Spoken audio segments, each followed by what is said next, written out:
Welcome in to the Punt and Pass podcast. I'm your host, Drew Butler, joined alongside my co-host, Jake Fromm. Be sure to follow us on social media. We are at Punt and Pass on X and Instagram. I'm at Drew Butler. He's at From Jake. puntandpass.com, the number one destination for all things college football. Happy Thanksgiving to you. It is my favorite holiday of the year. It is my favorite week of the year. And if you're listening to this right now, you're on the road, you're enjoying the Thanksgiving holiday. Maybe it's Wednesday, maybe it's Thursday, maybe it's Black Friday. You're getting ready for a great holiday weekend, tons of awesome football as well. And that's why you've tuned in right here to the Punt and Pass podcast. So let us be the first to wish you a happy Thanksgiving. Jake Fromm, what's up, brother? Detroit Lions play on Thanksgiving. So we'll be watching old Frommy at 12:30 against the Bears. That's it. When you pull up to grandma's house and you just start making your plate at 12:30, the Detroit Lions kick off against the Chicago Bears. We'll be at home. Pretty awesome. Pretty excited. Anytime you get to play on Thanksgiving, it's awesome. It's a huge honor. Cool deal. Everybody's watching. Yep. It's gonna be an awesome game. So, man, tune into that. Dogs play on Black Friday. It's just gonna be an awesome weekend for college football. Gonna be eating a ton. Can't wait for it. Awesome. Are you guys wearing your throwback jerseys? Usually the Lions wear throwback jerseys on Thanksgiving. I can confirm nor deny, and that's not because I'm trying to be sneaky about it. It's because honestly, I have no idea. Yeah, if I was NFL commissioner for a day, and I've said this a million times, the first change that I would make, one would, of course, have to be with the referees and officials. But the first change I would make that I could actually implement is every single team would have to wear their throwbacks on Thanksgiving week. Thanksgiving Day, Black Friday, Thanksgiving weekend. Like every team should have to wear their throwback jerseys Thanksgiving weekend and then maybe Christmas weekend. But I feel like it'd be awesome. It'd obviously do great with merch sales. So that needs to happen. It obviously needs to happen. I mean, the throwback deal is really cool for the NFL. I mean, can there be like a throwback kind of period for a lot of these college football teams? I mean, some of these teams have some really iconic kind of throwback stuff. I think it'd be pretty cool to do that. I loved the Georgia red pants that they wore in the 2020 season opener against Arkansas. That was the first season you were gone, I think, Jake. But those are sweet. Like, I think Georgia should wear those every time they play at Neyland Stadium because it was the game where Herschel ran over Bill Bates. It's that iconic highlight. I think Georgia should just say, hey, we're wearing those throwbacks when we go to Neyland. I just think that'd be cool. So some food for thought.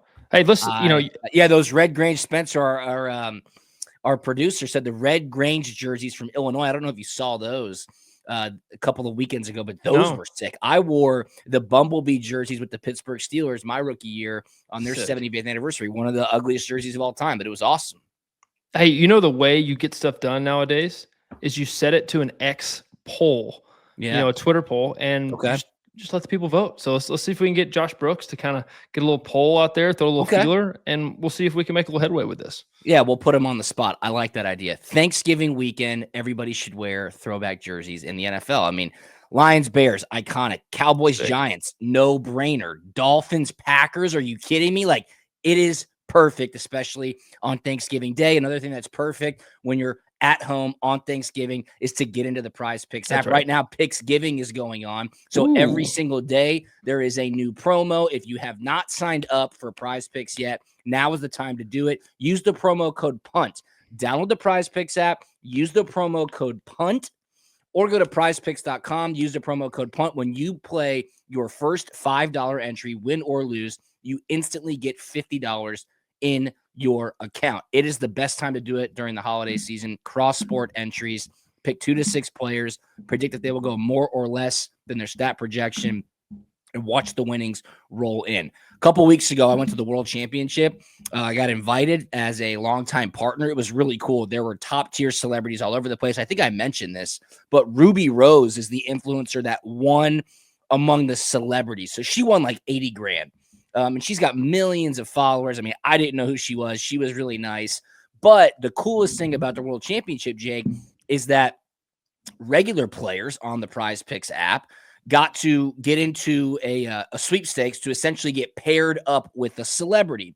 So Ruby Rose won the celebrity competition, And then her partner, a girl named Janelle, a realtor in Atlanta, got a free entry to win $1 million over the weekend. Jake, she absolutely cooked up an amazing 6-pick entry, and she won $1 million before halftime of the Sunday night football game. She cashed $1 million, and she posted it. It is in her account. $1 million cash. She went 6 for 6. It was crazy. You can go check that out. But download the Prize Picks app. Use the promo code PUNT. Tell a family member. Tell a friend. It will make your holiday that much better.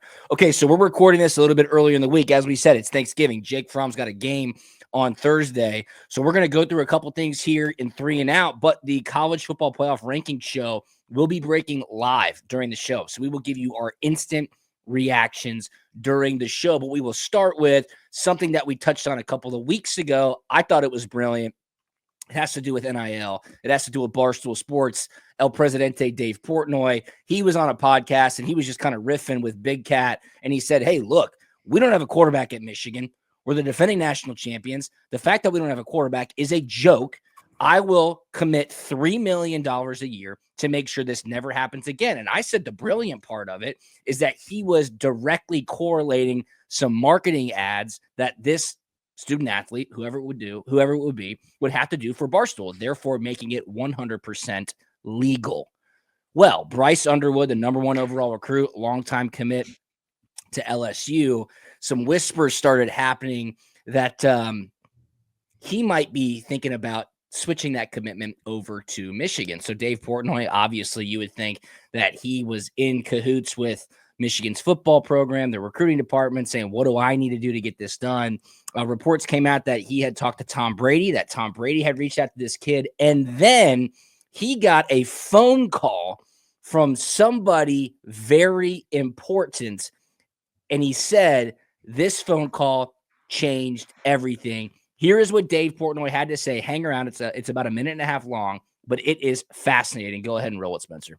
You know, I was trending worldwide when it happened, I think all the way up to 9. Everyone's like, oh my God, Dave got Michigan, Bryce Underwood. And it all stemmed from the pick'em when we were just talking. I said, you know, I'm going to go get us a quarterback and I'll put my own money, $2 to $3 million into this thing. And I'll make sure we have a quarterback and this will never happen again. That started the ball rolling on what will be known forever as the Renaissance of Michigan. I got a call from the Michigan football team, right? And they said, hey, there's this donor who wants to talk to you. I said, I'm doing this myself. I don't need to talk to anybody. They said, please. This woman's a big fan of Barstool, big fan of you. She'd love to talk to you. Her name is Jolyn. Like, all right, yeah, listen, I'm working on a quarterback. I'm studying the field. What do we got to do? They said, oh, her husband, by the way, is a guy by the name of Larry Ellison. You ever heard of him? I said, Larry Ellison? The number 2 richest guy on the planet? Yeah, I'll take that phone call. That night, we're on a Zoom. Me, Jolyn, Larry Ellison. And we're talking, and I'm like, Larry, where'd you go to school? Oh, Illinois. Well, all right. Jolyn, what about you? Michigan. Interesting. When'd you go to school? I believe she said the guy who didn't wear headsets. Brady Hoke. That era. Brady Hoke era. And she said, I never want to live that era again. We're the national champs. I have 2 kids. I can't stomach waking up on a Saturday knowing that we're not the best team on the field. I said, I'm with you. What do we have to do? What do we have to do? I know what we'll do. Let's set up a call tomorrow night with Bryce Underwood and his parents. And we talked and we pitched Bryce. I said, listen, first of all, Barstool, and the marketing, but more importantly, Larry Ellison and Jolyn, nobody can match this. This guy's a legend. And we pitched, but oh boy, Michigan's back. And I didn't know how it would come about or the role I would play. But Jolyn, on that first phone call, she's like, I needed somebody to step up from Michigan and show that they cared as much as I did. And then it was like the mega powers uniting. Listen, and I knew it. I texted Jolyn. I go, I'm like, it was before it was really known. It's like, I'm getting all this credit. I'm a little uneasy. She goes, I don't need the credit. I need national championships. I need to stack them. By the way, Black Friday, we have a quick Black Friday. We have a Bryce Underwood Barstool collab coming out in the store with him. Proceeds going to Bryce Underwood. So be on the lookout for that. Fascinating. Larry Ellison, founder of Oracle, one of the world's largest software companies. Jake, I'm going to put you on the spot. What do you think Larry Ellison's net worth is? I mean, Dave said second richest in the world. I mean, I don't know. North of $100 billion. $235.3 billion is what Larry Ellison is worth. So his wife, Jolyn, as Portnoy just said, a Michigan grad, she wants to get involved in the NIL game. Guys, at that point, it's over. It is over. $10.5 million is a drop in the bucket. It's obviously less than that because Portnoy is chipping in as well. Simply incredible. And as he said, Black Friday, they're doing a collab with Bryce Underwood to sell merch. Proceeds go to him. It's brilliant. It's 100% legal. You know, I don't know if there was a recruiting inducement, if they're even enforcing that anymore. Who the hell knows? But Michigan got their guy, heavily invested, reported that it's worth $10.5 million. I'm guessing that's over 3 or 4 years. But now you have one of the richest people in the world worth hundreds of billions of dollars staking an NIL deal to get a top prospect to Michigan. This, folks, changes everything. And as I've said, like if Harvard or Yale ever decided to wake up and wanted a national championship team and just buy players, their endowments are pretty huge. They've got pretty deep alumni pockets. But when you talk about a Larry Ellison, I mean, forget about it. That's crazy. I mean, it's unbelievable. It just kind of makes me think, like, where is the limit? I mean, the sky is. I mean, really, like in 10 years, there is no limit. Yeah, in 10 years, what's the market value going to be in 10 years? You know, Whatever is it going to be 20, 25, 30, whatever anybody will pay? I don't know. Maybe these people are like, it worked out, didn't work out. These guys transfer after a year. I don't want to deal with it. I don't know. But it's unbelievable what these guys are getting. And at some point, you will see this superstar team be put together a lot like that you see in the NBA.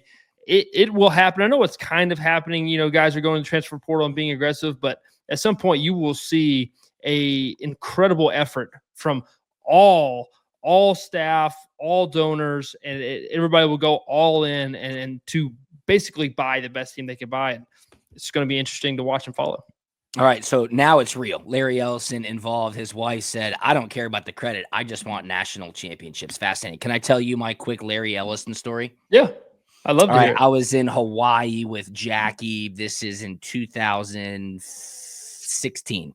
We were staying at the Andaz in Wailea, one of our favorite places. If you haven't been, I would highly suggest you go. So we actually went to a luau that night. We were in Lahaina, great city, great town in Maui. If you've been to Maui, you've probably been to Lahaina. So we're coming back to the hotel. It's like 9:30. We get out. We go to the lobby. The guy who gets us out of the Uber is like, hey, are you guys done for the night? We're like, oh, we might just pop into the lobby and have a drink. He's like, walk down the beach walk to the Grand Wailea. Oracle is having their President's Circle party, and Sting is putting on a live concert on the beach. Just go walk down there. And I'm like, Sting? I mean, Sting, all-time rock singer. I mean, one of the most known singers ever. So I guess Sting is very close with Larry Ellison. Larry Ellison owns the island of Lanai, which you can see across from Maui on a picture clear day. So all of the Oracle executives were staying at the Four Seasons on Lanai, which I believe Larry Ellison owns. We walk down the beach. We see his super yacht. This thing looks like a damn cruise ship. It is docked in the bay, and Sting is playing a private concert on the beach. Jackie and I sat there. We listened to about 10 songs that Sting played. You know, all the Oracle people were there celebrating their big sales achievements for the year. I didn't see Larry Ellison, but sure as shit saw Sting listening to the song. It was awesome. So shout out to that guy, that bellman at the Andaz in Maui. A great spot. So that's my Larry Ellison story. Thank you to Larry Ellison for that. Good stuff. Yeah, my favorite part about this whole Dave Portnoy story is that she, the wife of Larry Ellison, was the most like competitive about this whole thing. Like she is. She's like, yeah, I have to make this happen. I cannot stomach waking up on a Saturday and not having a good football team. That's commitment right there. Yeah, so that's awesome. Anybody can do that. It just takes money, honey, is a long time statement that I've heard from one of my mentors, Mick Luckhurst. Shout out to Mick. Right. All right, let's go to second down. Obviously, Alabama lost over the weekend, and when Bama loses, people turn into Feinbaum because the fans call up and they react. And this was an all-time phone call from Legend, who actually got pretty popular after, I believe, Bama lost to Vanderbilt. He called in because, Jake, I think he's had enough of it. Spencer, go ahead and roll it. Man, I've never been so embarrassed in all my life. 3 friggin' losses. Are you friggin' kidding me? Are you friggin' kidding me? This is disgusting, man. What I seen Saturday night, that was pathetic. It was disgusting, man. Paul, going from Coach Saban to Coach DeBoer, it's like going to bed married to Beyonce and waking up with Whoopi Goldberg laying next to you, brother. How do we accept it? Is this acceptable, Alabama fans? Is this Alabama football? Is this what we signed up for? Is this what Bear Brown built? Is this what Nick Saban built? Man, I'm disgusted. You ought to be disgusted too. Oh man, I'm so glad Spencer had me on mute because I busted out laughing about the Whoopi Goldberg deal, man. I was dying. Legend, man, that's funny. Fired up and stuff. That's as real as it gets. I mean, brilliant, right? Going to bed married to Beyonce and waking up next to Whoopi Goldberg is all time. We cut that short. He went on for like 2 minutes. Call of the year, obviously, Legend, fan of the year. So that is a great one. Thank you for that. And I'm sure all of Alabama fan base laughed, cried. Legend is certainly the voice of reason, I would say. So, all right, let's go to third down. I'm looking at the TV screen right now, Jake. South Carolina ranked 15th in the latest college football playoff poll. So they moved up 3 spots. They clearly have an opportunity to do something, having to go to Clemson this weekend and play against a good Clemson team who I think is about to be ranked 13th. So South Carolina could get another good win, finish the season 9-3. As I said, these rankings are coming out in real time. Ole Miss drops back 5 spots to 14. Alabama just announced is the 13th team in the college football playoff rankings. So they are 1 spot out of the top 12. Thoughts on South Carolina? Because this is a team that we talked about earlier in the week, but with their game at Clemson, I think these guys really do believe they've got a shot to make the college football playoff if some things happen this weekend. Yeah, hope is definitely in the air in Columbia, South Carolina, and they feel like they have a chance. They're a hot team, like we said on the podcast yesterday. They're a team that you don't want to play in the playoff because they are a hot team. They have a lot of momentum going. They're confident, and their quarterback's playing really well. So they're a team who scares me in this playoff. I wish I could say the same for Ole Miss, man, but it's like they peaked and they accomplished all they wanted to when they beat the dog crap out of Georgia, and then they just went and laid an egg. So I don't know. We'll see how they respond on Thanksgiving when they play Mississippi State in the Egg Bowl. But I don't know. It's gonna be fun to see. It is. So Clemson moves up 5 spots after beating Wofford. No, they didn't play Wofford. They played somebody else. They played a FCS team. They moved up 5 spots. They are in the 12 seed at 9-2. Who did they beat up on? They beat up on somebody. Pulling it up right now. They played Citadel. Yeah, they played Citadel, and they move up 5 spots. Boise State at 11. So Boise State right now, the highest ranked group of 5 team. Hey, while they just snuck by Wyoming. Yeah, while we're waiting for kind of more stuff to come out, speaking of Boise State, there's been a lot of conversation about the topic of, obviously the Heisman and Ashton Genty versus Travis Hunter. I want to know your thoughts, Drew, of kind of where you stand on this. I know what my thoughts and my opinions are, but there seems to be a lot of people very heated about, hey, Travis Hunter being the best football player, not having the best stats, and then you got Ashton Jeanty. Just curious to hear your thoughts on that. If Jeanty would have broken Barry Sanders' single-season rushing record, I think it would have been really tough to not give him the Heisman Trophy. And when I say that, that's a record that has stood the test of time since the late 80s. The way football has changed so much just over the last 10 years, Jake, to spread offenses and throwing the football and really just going to those more high-powered, explosive offenses. What he did early on in the season, still putting up stats, 100-plus yards every game, multiple touchdowns every game. But Travis Hunter is doing something that really hasn't been seen since Champ Bailey, since Charles Woodson. I mean, he is a true dual threat mid-season point. He was a first-team All-American both on the offense and on the defense. A lot of football awards, positional awards. The finalists were released. He, of course, will be a Heisman finalist. I think he's a Maxwell finalist. I think he is a Biletnikoff finalist, but somehow he wasn't a Jim Thorpe finalist for defensive back of the year. Deion Sanders had some quotes about that. He went off on that, yeah. I thought that was a little bit harsh. I mean, the kid is up for every award. Sorry he didn't get the Jim Thorpe award, but look, odds on favor right now is Travis Hunter. It seems like he's the guy. What an interesting year for the Heisman Trophy without really a quarterback or a big-time school, not to knock Boise State or Colorado, like having a premier player be in the Heisman discussion. So rankings are still rolling out, Jake. I got Indiana at 10. They moved back 5 spots. SMU at 9. They moved up. Wow. Again, SMU's in the ACC. Tennessee at 8. Georgia at 7. Dang.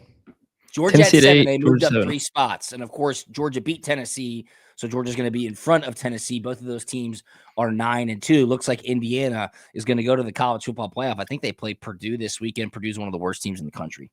So I saw 2 graphics today as I was scrolling through X to get all my nice and good news out there in the world. But I saw where I had Georgia, where it said Georgia had 100% chance to make the college football playoff.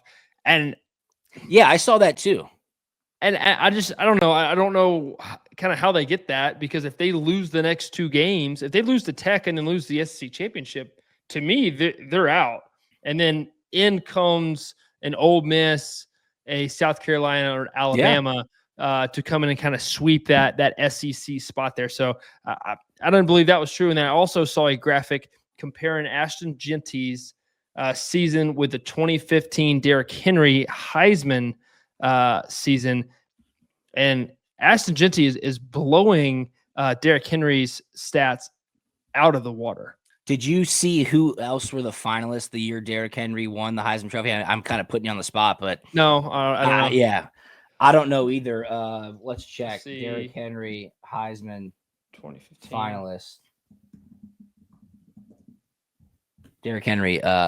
Christian McCaffrey, Deshaun Watson, Baker Mayfield. That's right. And people were saying McCaffrey should have won it that year because his stats were crazy. Notre Dame 5, Miami 6, Notre Dame 5. Penn State 4 still.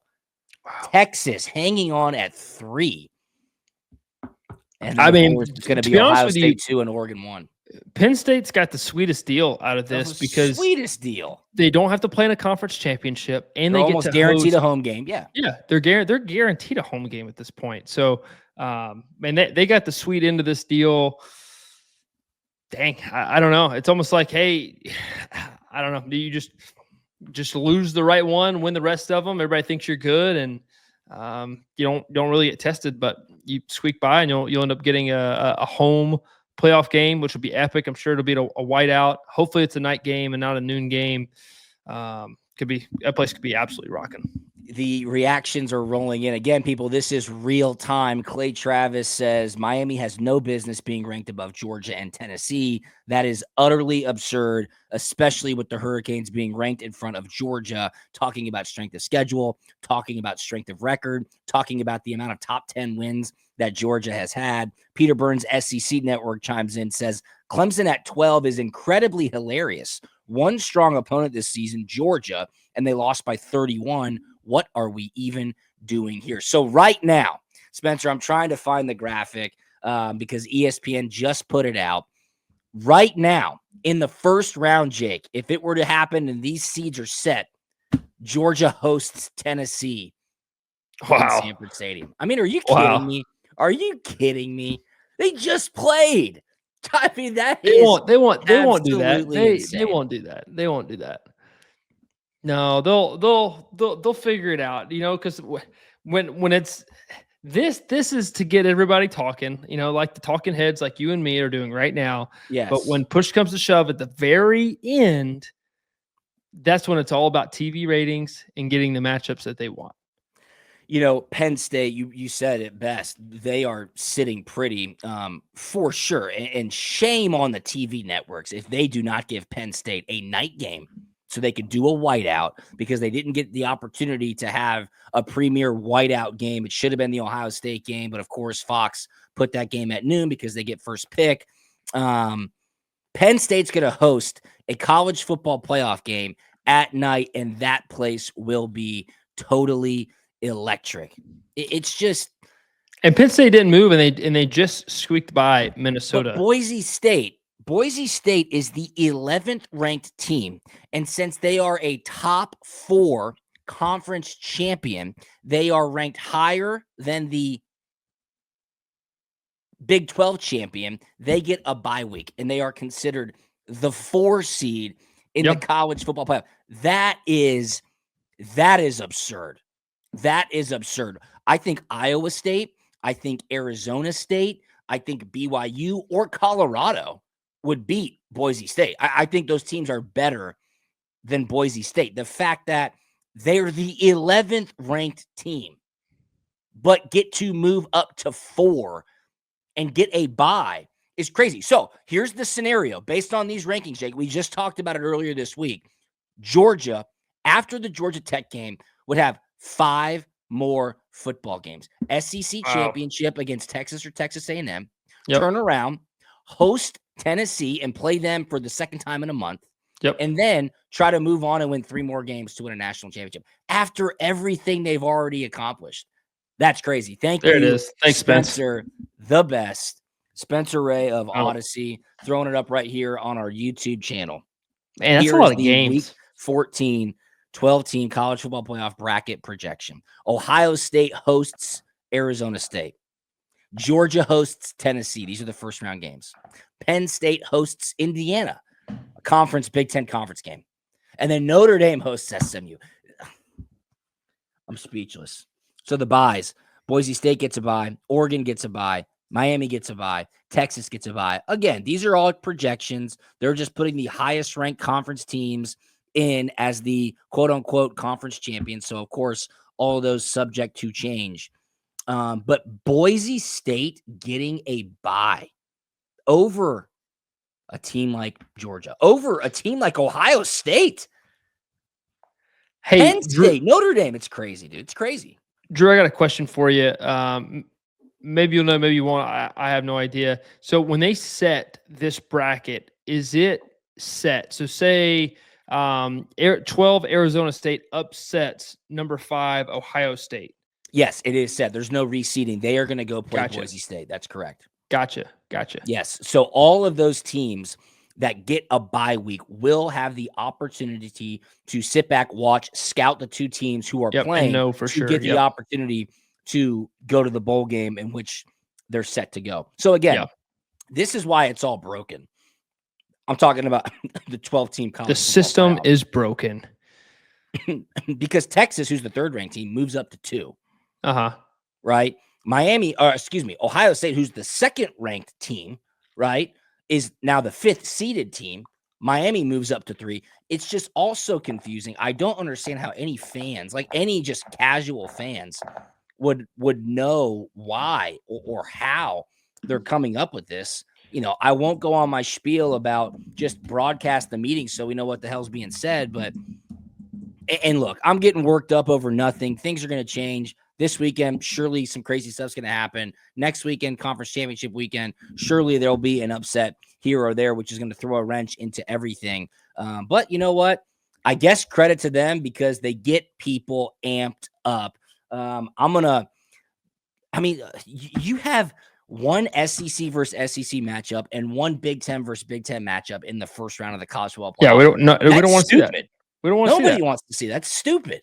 Yeah. And then everything could change, let's just say Georgia beats Texas in the SEC championship, or SMU beats Miami in the ACC championship, or who's playing Oregon in the Big Ten championship? Is it Ohio State again? Ohio State, yeah. Yeah, so they have to play each other.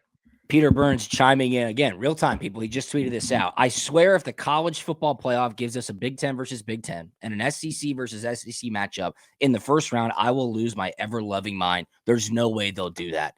I tend to agree with him. I mean, we all know they're talking about TV ratings. We all know they're talking about how this is going to play in the grand scheme of things. I'm hard-pressed to think that they're going to have two conference versus conference matchups in the first round, Jake. Yeah, and they're going to have to do a very special job with navigating this bracket, because Oregon and Ohio State will play each other, and then in theory both be back into the playoff. Okay, so that's a matchup you don't want to see again until the national championship there at the very end. And then Georgia and Texas, all assuming, would be both in one of the top 12 teams. And then you don't want to see a third matchup with those teams unless it's in the national championship. So they're going to have to do a great job with navigating this bracket, because nobody wants to see a third matchup before, semifinals at the very least. So it could be a very tough job for the committee to navigate all these different things to make sure that everybody's plugged in the right spot, best for viewing experience and best for TV ratings. Yeah, let's not forget the first team out right now, Clemson. The second team out is Alabama. Dan Katz at Barstool Big Cat. Everybody loves Big Cat. He just sent out a great tweet, and I tend to agree with him. He says they're going to get Alabama in this thing, aren't they? Yeah. There's a chance. There's definitely a chance that Alabama, a 3-loss Alabama team, losing in Knoxville, in Nashville, and in Norman against Oklahoma, Vanderbilt, and Tennessee, can find their way in the college football playoff, Jake. So that, they said playing in your, conference championship game is not going to hurt you. Oh my goodness. Give me a break. I promise, if SMU and Miami play and Miami knocks the brakes off of them, let me tell you, SMU's gone. Insert 3-loss Alabama in there, 100%. Yeah. And I think, Clemson with South Carolina, we're going to touch on that game here inside the 5 in just a second. That's got huge implications, huge college football playoff implications, because when you look at South Carolina sitting at 15, they moved up significantly in these rankings. If they beat Clemson, who moved up 5 spots in this week's rankings, they will have every argument to say we're one of the 12 best teams in the country. Look at how we've been playing. What hurts South Carolina the most, and we've been talking about the Gamecocks for a lot of weeks, Jake, and I keep saying, is this the week that Shane Beamer slips up? Is this the week where that South Carolina no-show game comes to bite them in the ass? You know what it was? It was when they totally no-showed against Ole Miss and they lost 27-3. Yeah, that's what it was. That is going to be a killer for them, because Ole Miss sits at 14 right in front of South Carolina. Yeah, or the bad call when they lost to LSU at home. And then they lost to Alabama by 2. They should have won that game. And they should have won that game. So there's a lot of coulda, shoulda, wouldas. We can do that for everybody. Man, this would be such a great year to be a fly on the wall, have a camera, get some audio, and see what the committee's talking about, because I would love to know. And that's the best part. When they started this stupid-ass college football playoff ranking show, they show the committee in the meetings. There's already cameras in there. There's already cameras in there. They know, and they're hiding. They're hiding in plain sight because they don't want us to know what they're talking about. Shame on them. Anything else in regards to the college football playoff rankings? I'm just going to get more worked up, Jake. Yeah. Or should we rock and roll and go inside the 5? Yeah, let's go inside the 5. I feel good punt coming. Awesome. Before we do that, got to mention this episode of Punt and Pass presented to you by our awesome partners over at Prize Picks. Download the Prize Picks app. Use the promo code PUNT, P-U-N-T, PUNT, when you play your first $5 entry. You instantly get $50 into your account, win or lose. Thanksgiving week is the best week to start. It makes the holiday that much more fun. There is so much sports on. Of course, NFL, college football, college basketball, NBA, NHL. Everything is on Prize Picks. You just pick 2 to 6 players. You predict if they would go more or less than their stat projections, and you watch the winnings roll in. You can win up to 100x your entry. And here's the deal. We're recording this early in the week. Check me out on social media and at Punt and Pass. I will be firing on Thursday and Friday and Saturday and Sunday. I will be posting my Prize Picks slips. So go ahead and tail. Let's make this Thanksgiving a profitable one. Shout out Prize Picks. Check them out on social media at Prize Picks on X and Instagram. And again, my entries will be out this week. So keep it locked in at Drew Butler at Punt and Pass. Okay, let's go inside the 5. And of course, we'll start with the Georgia Tech game because it's on Friday night. That's right. Love this. Huge game. Clean old-fashioned hate. Between the Hedges, 7:30 p.m. kickoff on ABC. Right now, Georgia, a 19.5-point favorite. Crazy to think that. Total is set at 53.5 points. This will be an interesting one, Jake. No question about it. Drew, what's our Kirby Smart sweet spot on the spread? Is it like the 17 number somewhere in there? Here's a really good one. I got one for you. This comes from Evan Abrams over at the Action Network. As a favorite of 35 points or more at Georgia, Kirby Smart is 3-13-1 against the spread. And of course, he failed to cover last week against UMass as a 42-point favorite. However, after losing against the spread in his previous game, Kirby Smart is 33-0 straight up, 21-11-1 against the spread as a double-digit favorite, with those games going 21-11-1 to the over as well. So this tells you, this stat trend, he didn't cover the week prior. When he doesn't cover the previous game, he's 33-0 straight up, 21-11-1 against the spread when a double-digit favorite the next week. That bodes well for Georgia covering this number. Yeah, I like that. And then to me, I'm going to put it kind of in player football terms. Hey, we didn't play our best when we know we played an inferior opponent. We should have played better. We just got our butt chewed all week. So we're feeling kind of crappy about that. So we want to come out, respond well. And right now, the offense, man, they're rolling. They're scoring points. They're hitting some really good momentum, hitting some really good strides. Exactly what we want to see. Carson's playing great. And let me tell you, the defense heard it all week. And Georgia Tech does a great job of running the football. So let me tell you, this will get worked on. This will get fixed. And I expect them to cover here. Wow. And everybody be happy. Are you familiar with this Aaron Philo kid? I'm not. A big recruit from Prince Avenue Christian Academy in Athens. He is Tech's quarterback of the future. Obviously, Haynes King been dealing with an injury. Buster Faulkner, the offensive coordinator, has implemented a 2-quarterback system. Mentioned how Louis Riddick, the NFL draft analyst and color analyst for ESPN, just raved about Buster Faulkner's game plan against Miami. Keep in mind, Georgia Tech handled Miami at home, a top 5 ranked Miami team. Get this, Jake. Georgia Tech has been giant killers recently. Since 2019, Tech has 8 outright wins as a double-digit underdog. That's the most in college football. Dang. Wow. That's they crazy. Come to play. They come to play. And you know Brent Key. I've gotten the opportunity to interview Coach Key multiple times on radio in Atlanta on 92.9 The Game. I'm on the Steakhouse. Great guy. Loves football. Very, very sharp. And he hates Georgia. He hates Georgia. He says it on air. Like he'll chirp me during the interviews, knowing that I'm a Georgia guy. It's really funny.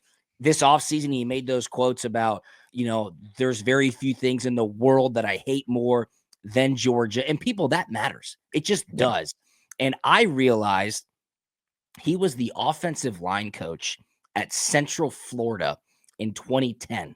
Okay. Head coach of Central Florida, George O'Leary, longtime Georgia Tech head coach. Georgia played Central Florida in 2010 in the Liberty Bowl. We lost 10 8-6. So I asked Brent Key in this interview, hey, Coach Key, what do you remember about New Year's Eve 2010? He immediately ripped off, oh, man, I remember 3rd and 6, and we handed the ball off to Latavius Murray, and we had a pulling guard, and he absolutely filled the gap, and Latavius went 65 yards up the gut for our only touchdown of the game, and we beat Georgia. He was like, this is a great – I was like, wow, this dude hates This guy's on Georgia. He's on it. He would do anything. I said he'd sell his children on the black market to beat Georgia between the hedges in prime time Friday night. So Tech's bringing it. This is their Super Bowl. This is it. What bowl game are they going to next? The Cheez-It Bowl? The Pop-Tart Bowl? Who cares? This is it for Georgia Tech. And Georgia's staring at potentially 5 more football games after this matchup. I saw Tate Ratledge calling for a blackout. Everybody wants the atmosphere to be as good as it was for Tennessee. That's a little bit of a tall task considering students are back home for Thanksgiving. But I think the atmosphere will be pretty lit, Jake. This is, you're starting to hear it in the media here in the Atlanta area. It's a big game. Yeah, I'm so glad you brought that up because this isn't Georgia Tech being at home at noon. No, this is between the hedges at 7:30 on Black Friday. I mean, this is going to be a huge deal. Crowd's going to be rocking. Kirby's already, did his call to action from the fans. Yeah. It's going to be rocking. Whenever that happens, there's a great response. So it's going to be an incredibly tough environment to play in. And it's going to be fun to watch and feel through the TV. No question. I thought this game would have been like dogs minus 13.5. Georgia, a 2-touchdown favorite. But then I thought Georgia would have been, Wow. I thought Georgia would have been a 4.5-point favorite against Tennessee. And they were a 10.5-point favorite, and they covered that number. So I have no idea. The people in Vegas are way smarter than I am. I could see a 34-17 Georgia victory, and they don't cover the number. So I'll take Tech plus the 19.5. I think Georgia wins by 17 points. Carson Beck's going to have to take care of the football. Like, if Georgia doesn't turn the football over, they'll win the game. I've said it a million times. I'll say it again. It is a cheap way out from analyzing a football game, but, it's running back by committee. The defense is going to have to show up. The defense's vulnerability is a mobile quarterback, and Tech has 2 of them.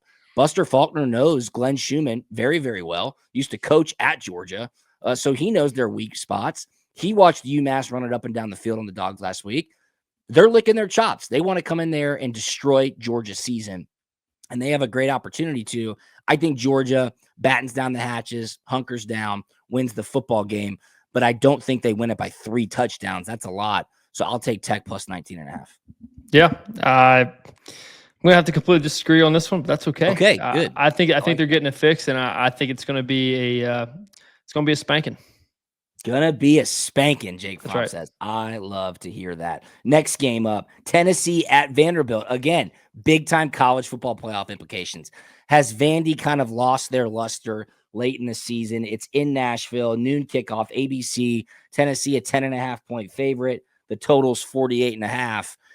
Nico better be ready to go because Vanderbilt wants another big notch on the belt to knock Tennessee out of the playoff. Yeah, for sure. I can't create a universe in a world where Josh Heupel cannot get his team enthused for this football game right here. Right. You go take care of business. You're in the dance. Yeah. And then you control your own destiny from there. So all you have to do is win this football game on the road at Vanderbilt. I know for some reason it's been a tough place to play. I'm still with Nick Saban on this one, and it's really not that hard of a place to play. I can say that now because I'm not playing, and this will not come back to kind of bite me in the rear end. But man, go take care of your business. Finish strong here for the season, man, and be sitting there pretty because you'll be in the dance. Yeah, I think Tennessee's offense should definitely be able to move the ball. I mean, LSU had 475 total yards and 27 first downs against Vanderbilt last week. Vanderbilt scored a touchdown with 5.5 minutes left after a 75-yard drive to cover the spread there. They lost at LSU 24-17 last week. There's too much on the line here. Tennessee's going to win. Tennessee's going to cover. Dylan Sampson, not a Doak Walker finalist. Shocking. He's the best running back in the SEC, one of the best in the nation. Over 20 touchdowns. Like, that's insane. I think Tennessee's got something to prove. They're going to win and cover at Vanderbilt. Next game, it's a great game. South Carolina at Clemson, noon Eastern on ESPN in Death Valley. Clemson's a 2.5-point favorite. This totals 49.5 points. Yeah, give me two teams with great chances to make it to the college football playoff. Oh, yeah. I mean, because you don't have to go to a conference championship game. You'll be at that kind of 12-9 spot. Yeah, Clemson might. They still have an outside chance to get to the ACC, but yes. Gotcha.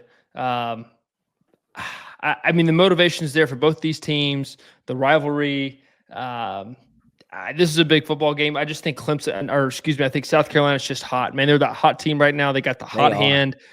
Their quarterback, Lenore Sellers, has it. He's got it going on right now. Just give him the ball, let him go take care of it. Give me South Carolina in this football game. And I'd love to kind of see them maybe even find their way into the college football playoff. Yeah, they definitely have a chance. A 3-loss team making it into the college football playoff. Clemson's been favored in this series every year since 2014. The Tigers are 8-1 straight up, 6-3 against the spread in that span. But the Tigers and Gamecocks have played each other 7 times when both are ranked in the top 25, Jake. South Carolina is a perfect 7-0 straight up and against the spread in those meetings. How about that statistic? Wow. When they're both ranked in the top 25, South Carolina is a perfect 7-0 straight up and against the spread. I'm feeling even better about my pick right now. So I want to know, given that information, Drew, where do you go from here? Well, South Carolina is 3rd in the nation with 39 sacks. Dylan Stewart is a monster. Lenore Sellers, the Gamecocks quarterback, he's finding his stride. I got to ride with the hot hand. I think South Carolina goes in there. Look, when you have a pass rush like that, it disrupts everything. I mean, it disrupts everything. It's tough to operate. I think Clemson's going to have a tough time operating on the offensive side of the ball. So give me those points. I'll take South Carolina plus 2.5 as well. The Iron Bowl. Auburn at Alabama, 3:30 p.m. Eastern on ABC. Our buddy Sean McDonough's calling this one with Greg McElroy. Alabama, an 11.5-point favorite. This total is 52.5 points. Alabama coming off that disaster in Norman, Oklahoma last weekend. If this game was in Jordan Hare, yeah, I want to ride with Auburn. And even as bad as Alabama played, I know there's going to be a response. They don't want this stain to finish the season, and they're at home. I can't imagine a world where Alabama has 4 losses next to their name and they have a chance to sneak into this college football playoff. They're not going to let that opportunity pass them by. Give me Alabama. Wow. If you listen to that Feinbaum clip longer than we played from Legend specifically says, I don't care about beating no weak-ass Auburn team. He thinks the season's done.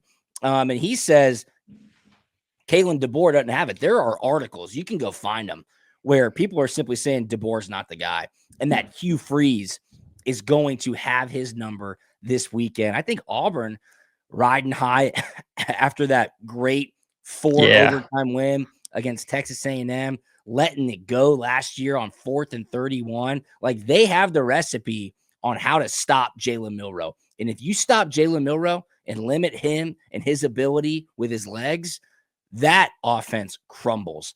I like Auburn. Give me Auburn plus 11.5. I don't disagree with you on the buy low spot with Alabama. You know, finishing the season off strong. I mean, this is potentially Jalen Milroe's last game in an Alabama uniform.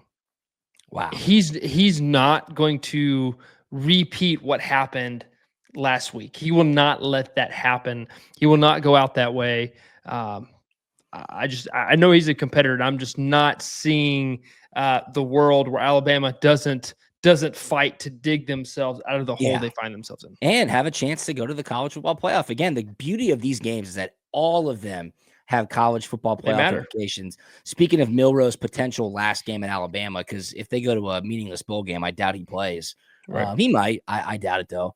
Somebody asked me, I was at the Georgia game this past weekend, and somebody asked me, and it was a great question. They said, hey, Drew, I go, what's up? They said, do you think Georgia's next quarterback is on the roster right now? I was like, it's a really good question. Gunnar Stockton, Jaden Rashada, Ryan Puglisi. Will they be Georgia's starting quarterback next year, or will Georgia go shopping in the portal? I was like, you stumped me. I have no idea. I said it probably just depends who gets in the portal. But how can I answer that question when Stockton has hardly played and we haven't seen Rashada or Puglisi? So I have no idea, but food for thought. Yeah. I like 11.5. Yeah. I don't know. I think the quarterback is on the roster. I don't know where else you go. That's a whole nother can of worms. That is a whole nother can of worms. All right, let's finish things up with what is going to be the biggest game of the weekend. It's the Lone Star State Showdown. Texas at Texas A&M. Primetime, 7:30 p.m. Kickoff on ABC Saturday night. Texas is a 5.5-point favorite. The over-under is 48.5 points. Winner goes to the SEC championship game to take on Georgia. What's crazy is I don't know, because you didn't even mention Texas A&M, I don't think, on the rankings. But if Texas A&M, they're 20th. If they win their next two games, they're in. They're in, boys. Yeah, you win the SEC championship, you're in the college football playoff. You're in. So they have a chance. This is kind of the craziness that could happen. We saw it happen this past weekend. I don't know. My heart's telling me Texas. There's no way, but they're on the road. Texas A&M, playing on the road there. That place is a crazy environment at night. This rivalry hasn't happened here for 13 years. 13 years. This is going to be a big one. And we don't even know if Quinn Ewers is healthy, but they have the best backup quarterback in the country. So, give me Texas. All right. Laying the 5.5 with Texas. Ewers, mild ankle sprain. They said he should be good to go. I think they're just operating as normal. He had those MRIs, but they came back negative. You mentioned that buy low spot for Alabama, correcting what went wrong a week ago against Oklahoma. I think this is a beautiful buy low spot for Texas A&M. Yes, they lost in 4 overtimes last week, but they get to regroup and say everything is still out in front of us. Jake, you mentioned it, first matchup in this series in 13 years. The last time these two teams played, Thanksgiving night, 2011. Huge implications. Winner goes to the SEC championship game. Playing on the road in the SEC is tough. You've heard coach after coach after coach say that. Kirby Smart says it. Lane Kiffin says it. Josh Heupel says it. Kalen DeBoer better say it. He's got 3 losses on the road this year. Playing on the road in the SEC is tough. A&M has lost its last 2 games on the road in the SEC after being the last standing undefeated team in conference play. Kyle Field will be rocking. Texas has lost to the only top 25 opponent they played all season, that, of course, being Georgia. I think Marcel Reed's dual threat ability will definitely be an advantage, and that Aggies front 7 should cause problems for Quinn Ewers in that offensive attack. I love a primetime home underdog. Give me Texas A&M plus 5.5. I think Texas A&M could win the game as well. Wow. This is I think all eyes will be watching this one. This is obviously a huge one to see who goes to the SEC championship game, which is crazy. I feel like the Texas is the committee's baby here. And so even if they 100%, lose 100%, even if they lose, they're going to find themselves, find themselves in. So, but man, Texas A&M, they're fighting for their lives right now. So I love your pick. I'm going to stick with my guns. All right. But I love and respect your pick. I bet you Kirby Smart hopes that game goes to 9 overtimes. Yeah. I hope I bet you he's watching saying, I hope they just knock the shit out of each other for 60 straight minutes. And Georgia will have a 1-day rest advantage before they have to turn around and go to Atlanta for the SEC championship. So that's right. If that didn't fire you up for Thanksgiving weekend in college football, what will? What will, people? That's why you tune in right here on the Punt and Pass podcast. Be sure to follow us on social media at Punt and Pass, at Drew Butler, at From Jake, puntandpass.com. Rate, review, and subscribe on YouTube. Watch this YouTube episode. Spencer does a great job. Our YouTube product is top tier. We have a ton of fun, just like you're going to have this Thanksgiving holiday. Happy Thanksgiving, everybody. Jake, anything on the way out? Are you not entertained? You gotta be, dude. You gotta be. Happy Thanksgiving. Have a fun and safe one. Download the Prize Picks app. Use the promo code PUNT. I will be posting my Prize Picks plays all weekend on social media. First $5 entry gets you $50 instantly, win or lose. Prize Picks is the best. Tell a family member. Tell a friend. Enjoy the holiday. Be safe. Watch a ton of football. Eat a ton of food. And we will talk to you on Monday. See ya.